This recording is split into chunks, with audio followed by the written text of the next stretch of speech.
Впишувањето на Охридско езеро и Студенчешко блато на светска рамсарска листа значи препознавање на богатиот биодиверзитет и негово поодговорно управување, велат од Државниот инспекторат за животна средина по повод денот на водните живеалишта.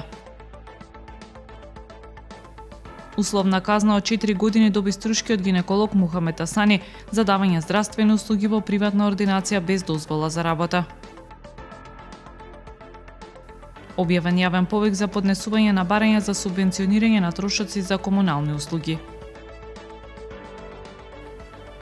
Градскиот кошаркарски клуб Охрид во сабота го пречекува тимот на кошаркарскиот клуб Ангели од Скопје во рамки на 13-тото коло од втората кошаркарска лига.